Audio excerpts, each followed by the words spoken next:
नमस्ते। तो आज हम इस वीडियो में इंडोवाइन एनर्जी लिमिटेड इस कंपनी का जो शेयर्स है उसके बारे में फुल इंपॉर्टेंट डिटेल्स देखने वाले हैं और उसके साथ ही में इन्वेस्टमेंट की नज़र से इस कंपनी का शेयर अच्छा है या फिर नहीं, उसके बारे में भी आज के वीडियो में डिस्कशन करने वाले हैं। तो कंपनी के परफॉर्मेंस कैसे है उसके लिए हम कंपनी के रिलेटेड इंपॉर्टेंट डिटेल्स देखने वाले हैं, जिसमें कंपनी कौन से बिजनेस में काम करती है, साथ ही में कंपनी के जो प्रमोटर है उनके पास कंपनी की कितनी हिस्सेदारी है, वही कंपनी के प्रॉफिट एंड लॉस स्टेटमेंट में कंपनी का परफॉर्मेंस कैसा है, और उसके साथ ही में कंपनी के कैश फ्लोज कैसे है, और उसके साथ ही में कंपनी के ऊपर कितना बोरिंग्स है उसके बारे में यहाँ पर इंफॉर्मेशन देखने वाले हैं। और उसके बाद ही हम एनालिसिस कर सकते हैं इस कंपनी का जो शेयर है वो इन्वेस्टमेंट की नज़र से अच्छा है या फिर नहीं। तो सबसे पहले हम कंपनी का जो बिजनेस है उसके बारे में इंफॉर्मेशन देखते हैं। तो इंडोवाइन एनर्जी ये company business of generation and distribution of power through wind mills, तो वाइन मिल्स के थ्रू कंपनी पावर जनरेशन करती है और उसका जो डिस्ट्रीब्यूशन है वो कंपनी करती है। तो कंपनी जो पावर सेक्टर में काम करती है, इसकी वजह से फ्यूचर में इस कंपनी का जो बिजनेस है वो चलने की बहुत सारी पॉसिबिलिटीज़ है। तो सिर्फ कंपनी पावर सेक्टर में काम करती, इसकी वजह से हम इस कंपनी में इन्वेस्टमेंट नहीं कर सकते। इस बिजनेस में कंपनी किस तरह का ग्रोथ कर रही वो भी हमें देखना पड़ेगा और तभी हम इस कंपनी में इन्वेस्टमेंट के बारे में सोचेंगे। तो इसके लिए सबसे पहले हम कंपनी का प्रॉफिट एंड लॉस स्टेटमेंट के जो इन्फॉर्मेशन है वो देखते हैं। तो इसमें सबसे पहले हम कंपनी का सेल्स देखेंगे। तो मार्च 11 में कंपनी का जो सेल्स है वो 47 करोड़ का था। इसके बाद कंपनी का सेल्स में हमें कंटिन्यूस ड्रॉप देखने को मिला और मार्च 12 में कंपनी का सेल्स 29 करोड़, इसके अगले साल 23 करोड़, इसके अगले साल फिर से 23 करोड़, इसके अगले साल 20 करोड़, इसके अगले साल 16 करोड़। मार्च 17 में थोड़ा सा ग्रोथ ज़रूर देखने को मिला, लेकिन ये ग्रोथ हमें मार्च 18 तक ही देखने को मिली। और इसके बाद अगर हम देखेंगे तो मार्च 19 में फिर से कंपनी का सेल्स में ड्रॉप हुआ और इसके बाद कंपनी का सेल्स मार्च 19 में 21 करोड़, इसके अगले साल 20 करोड़, मार्च 21 में 17 करोड़, मार्च 22 में 24 करोड़ और ट्रेलिंग 12 मंथ्स में 31 करोड़ का कंपनी का सेल्स है।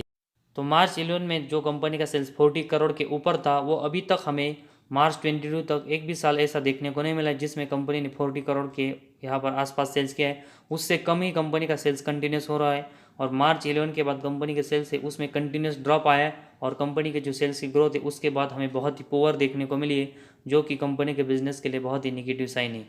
ट्रेलिंग 12 मंथ्स में ज़रूर कंपनी ने एक अच्छी ग्रोथ की है, लेकिन अभी भी कंपनी का जो सेल्स की ग्रोथ है वो बहुत ही पुअर है, जिसकी वजह से कंपनी के बिजनेस के ऊपर बहुत ही इम्पैक्ट देखने को मिल सकता है। इसके तो कंपनी का जो सेल्स है उसमें से कंपनी के एक्सपेंस कट करके देखेंगे तो कंपनी का ऑपरेटिंग प्रॉफिट मिलता है और ये कंपनी का ऑपरेटिंग प्रॉफिट मार्च 11 में 2 करोड़ का था। इसके बाद ये 13 करोड़, 12 करोड़, 12 करोड़, 9 करोड़, 7 करोड़, इसके बाद 14 करोड़, इसके बाद 10 करोड़, इसके बाद अगले साल 6 करोड़, इसके अगले साल 8 करोड़ और मार्च 21 में 9 करोड़ और मार्च 22 में 6 करोड़ का कंपनी का ऑपरेटिंग प्रॉफिट हुआ है। और उसके साथ ही में ट्रेलिंग 12 मंथ्स में 10 करोड़ के ऊपर कंपनी का ऑपरेटिंग प्रॉफिट रहा है। तो ऐसे में कंपनी का जो ऑपरेटिंग प्रॉफिट है वो कंपनी ने कंटिन्यूस और मैक्सिमम टाइम प्लस में ज़रूर जनरेट किया है, लेकिन कंपनी का जो ऑपरेटिंग प्रॉफिट है उसके नंबर्स पे अगर हम देखेंगे तो ये बहुत ही ऊपर नीचे हमें होते हुए देखने को मिले। तो इसको कंपनी को स्टेबल करना पड़ेगा ताकि कंपनी की फ्यूचर में एक अच्छी ग्रोथ हो। और उसके साथ ही में ऑपरेटिंग प्रॉफिट मार्जिन के नंबर्स पे अगर हम देखेंगे तो ये भी हमें बहुत ही ऊपर नीचे होते हुए देखने को मिले। तो ऐसे में कंपनी के ऑपरेटिंग प्रॉफिट और ऑपरेटिंग प्रॉफिट मार्जिन के जो नंबर्स बहुत ही ऊपर नीचे हो रहे, इसकी वजह से इस कंपनी का जो परफॉर्मेंस है और कंपनी का जो शेयर है वो भी हमें बहुत ही ऊपर नीचे होते हुए देखने को मिल सकता है। और इसी वजह से कंपनी को ऑपरेटिंग प्रॉफिट और ऑपरेटिंग प्रॉफिट मार्जिन है वो स्टेबल करना ज़रूरी है। इसके बाद कंपनी का जो नेट प्रॉफिट है उसके बारे में हम इंफॉर्मेशन देखते हैं। तो मार्च 11 में कंपनी का नेट प्रॉफिट 3.96 करोड़ का था। इसके अगले साल 4.11 करोड़, इसके अगले साल 3.25 करोड़, इसके अगले साल 11 लाख का कंपनी का नेट प्रॉफिट रहा। इसके बाद 23 लाख, 77 लाख, इसके बाद कंपनी 3 साल लॉस मेकिंग रही जिसमें कंपनी का लॉस 1.99, -20 और -12 करोड़ का रहा। इसके बाद फिर से कंपनी ने नेट प्रॉफिट प्लस में जनरेट किया जो कि 0.06, इसके अगले साल 22 लाख, मार्च 22 में कंपनी का नेट प्रॉफिट 13 लाख और अभी ट्रेलिंग 12 मंथ्स में कंपनी का जो नेट प्रॉफिट है वो कंपनी ने 4.13 करोड़ का जनरेट किया है। तो एक अच्छी ग्रोथ पिछले कुछ सालों में देखेंगे तो कंपनी ने नेट प्रॉफिट में ज़रूर की, लेकिन सिर्फ एक साल कंपनी का नेट प्रॉफिट अच्छा होने से हम किसी भी कंपनी में यहाँ पर इन्वेस्टमेंट के बारे में नहीं सोचेंगे, क्योंकि इससे पहले अगर हम देखेंगे तो कंपनी का जो नेट प्रॉफिट है उसकी ग्रोथ बहुत ही कम है और कंपनी का जो नेट प्रॉफिट है वो कंटिन्यूस प्लस और माइनस में गए, तो कंपनी का जो नेट प्रॉफिट है वो भी अनस्टेबल है। और पिछले अगर हम 4 साल में देखेंगे तो एक ही साल कंपनी का जो नेट प्रॉफिट है वो बहुत ही अच्छा रहा है, उसको छोड़कर देखेंगे तो कंपनी की नेट प्रॉफिट की जो ग्रोथ है वो बहुत ही कम है। तो इसी वजह से कंपनी का जो नेट प्रॉफिट है वो भी अनस्टेबल है, जो कि कंपनी के परफॉर्मेंस के लिए बहुत ही निगेटिव साइन है। और इसको भी कंपनी को स्टेबल करना पड़ेगा ताकि कंपनी की एक अच्छी ग्रोथ हो। और उसके साथ ही में कंपनी का अगर हम ईपीएस भी देखेंगे तो ये भी बहुत ही ऊपर नीचे हमें होते हुए देखने को मिला है, जिस तरह कंपनी का नेट प्रॉफिट हुआ था। तो इस कंपनी का अभी हमने जो प्रॉफिट एंड लॉस स्टेटमेंट देखा उसमें कंपनी की जो सेल्स की ग्रोथ है वो बहुत ही कम हमें होते हुए देखने को मिली है। और किसी कंपनी का जो सेल्स की ग्रोथ बहुत ही कम और पुअर होती है, उस कंपनी का जो बिजनेस है वो हमें स्टेबल देखने को नहीं मिलता। वो हमें कंपनी के operating profit margin, net profit और ईपीएस में देखने को मिला, जिसमें इन सभी में हमें कंपनी के परफॉर्मेंस है वो बहुत ही अनस्टेबल होते हुए देखने को मिले, जो कि कंपनी के परफॉर्मेंस और बिजनेस के लिए बहुत ही निगेटिव साइन है। तो इसीलिए कंपनी को अपनी जो सेल्स की ग्रोथ है वो अच्छी करनी पड़ेगी, तभी कंपनी हमें आने वाले दिनों में एक अच्छा रिटर्न देगी और कंपनी का बिजनेस अच्छा होगा। इसके बाद कंपनी का जो बैलेंस शीट है उसके बारे में हम इंफॉर्मेशन देखते हैं, और उसमें कंपनी का जो बोरेंग्स है वो भी हमें देखना पड़ेगा, क्योंकि कंपनी का अगर नेट प्रॉफिट कंपनी को मार्च जो कंपनी ने ट्रेलिंग 12 मंथ्स में यहाँ पर बढ़ा है वो कंपनी को कंटिन्यूस यहाँ पर बढ़ाना होगा।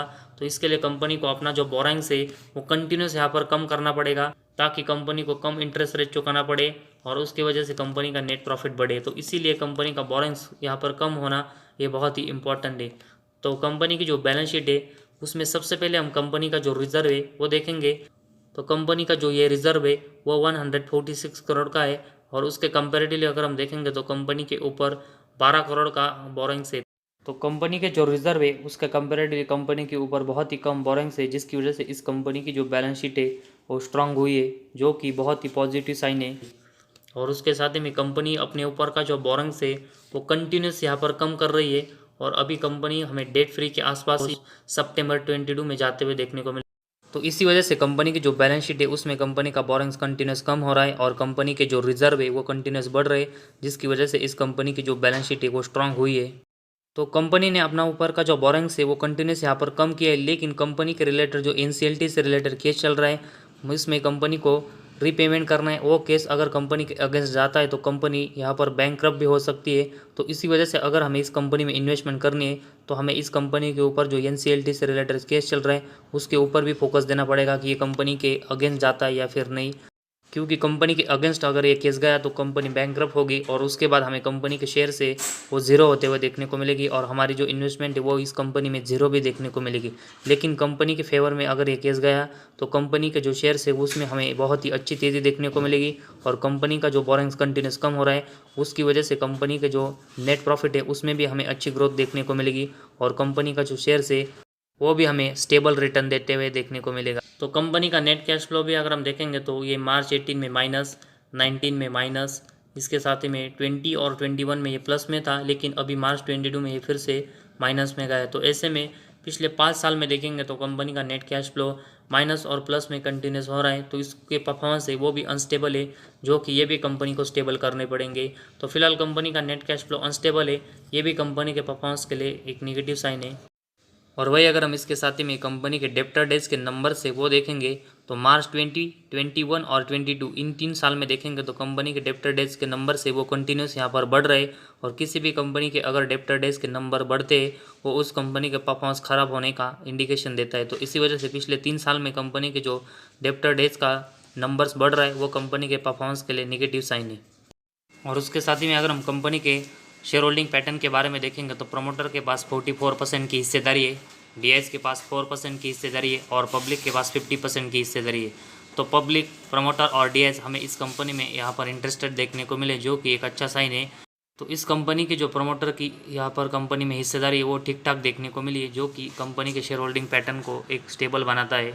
तो इंडोवाइंड एक कंपनी ज़रूर हमें पावर सेक्टर में काम करते हुए देखने को मिले, जिसकी वजह से फ्यूचर्स से रिलेटेड कंपनी का बिजनेस है। लेकिन कंपनी के जो अभी हमने इंपॉर्टेंट डिटेल्स देखी है उसमें कंपनी के रिलेटेड हमने जो पॉइंट्स देखा उसमें सबसे पहले हम देखेंगे तो कंपनी के जो सेल्स की ग्रोथ है वो बहुत ही पुअर है, जिसकी वजह से कंपनी बिजनेस में पिछले कुछ सालों से बहुत अच्छा ग्रोथ करते हुए देखने को नहीं मिली है, जो कि कंपनी के परफॉर्मेंस को बहुत ही अनस्टेबल बनाता है। जो कि हमने कंपनी के ऑपरेटिंग प्रॉफिट मार्जिन, कंपनी का नेट प्रॉफिट और ईपीएस में देखा। तो ओवरऑल कंपनी की जो ग्रोथ है वो हमें परफॉर्मेंस की वजह से अनस्टेबल देखने को मिली, जो कि एक नेगेटिव साइन है। और उसके साथ ही में कंपनी के ऊपर जो NCLT से रिलेटेड केस चल रहा है वो अगर कंपनी के अगेंस्ट गया तो कंपनी बैंकरप्ट हो सकती है, और अगर कंपनी बैंकरप्ट हुई तो हमारी जो इन्वेस्टमेंट है वो इस कंपनी में ज़ीरो भी देखने को मिलेगी। तो इसी वजह से जब जब हमें NCLT से रिलेटेड इस कंपनी का जो केस है उसकी हायरिंग देखने को मिलेगी, उस वक्त हमें इस कंपनी के शेयर में प्रेशर देखने को मिलेगा।